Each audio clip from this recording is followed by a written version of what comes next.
Kalau pertanyaannya apakah hati bisa berubah?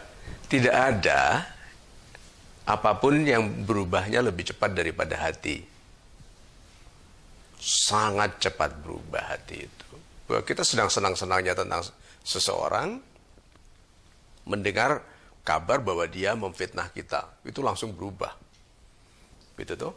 Orang yang kita benci, ternyata dia sebetulnya baik sekali kepada kita, kepada anak-anak kita, berubah kita. Nah, di dalam mengubah laki-laki, ini wanita jatuh cinta kepada laki-laki yang sifatnya, perilakunya tidak membahagiakan wanitanya, gitu. Satu, pertanyaannya, apakah tidak ada laki-laki lebih baik? Pertanyaan itu biasanya karena kita mengutamakan cinta, lalu tidak terbuka bagi pilihan lain. Jadi kalau sudah mencintai, merasa harus hanya dia, lalu diubah. Kalau dia yang menurut kita terbaik untuk kita sekarang, kita mencintainya, ya upayakan perubahan. Nah, di dalam mengubah itu, ingat ya, kalau orang itu usianya 26 tahun, dia sudah bersikap seperti itu selama 26 tahun. Berarti ada kebiasaan. Dan dibutuhkan kebiasaan baru untuk menggantikan kebiasaan lama. Ya toh? Kekuatan untuk mengubah kebiasaan itu tidak sederhana.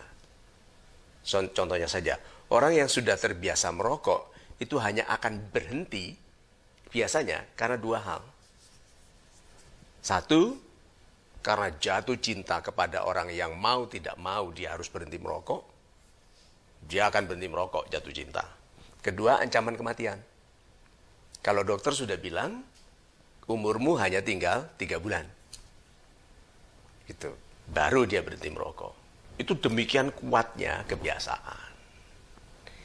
Nah, pribadi yang disebut kepribadiannya, jadi kata bendanya, dari saya pribadinya, orangnya memiliki satu set sikap yang disebut kepribadian. Nah, itu adalah kebiasaan. Dan kebiasaan itu lebih besar daripada kebiasaan merokok, kebiasaan tidur malam, kebiasaan ngobrol yang nggak ada gunanya di internet. Itu kebiasaan. Nah, kebiasaan ini demikian kuat karena sudah menjadi keseluruhan kehidupan seseorang. Jadi mengubahnya itu sulit sekali. Nah, apa kemungkinannya kita saja yang sulit berubah, mengubah orang? Jadi, praktisnya adalah bertanya kepada diri sendiri, ini terlalu banyak pekerjaan nggak nanti ya? Terlalu banyak beban nggak ya? Mengubah seseorang. Atau belajar ngudari, kata orang Jawa. Belajar membongkar perasaan cinta pada awal untuk memilih orang yang lebih sesuai. Yang lebih mudah untuk dicintai. Istilah itu ya. Ada orang sulit dicintai. Ada orang lebih mudah dicintai. Nah, yang tadi ditanyakan adalah mencintai orang yang sulit dicintai.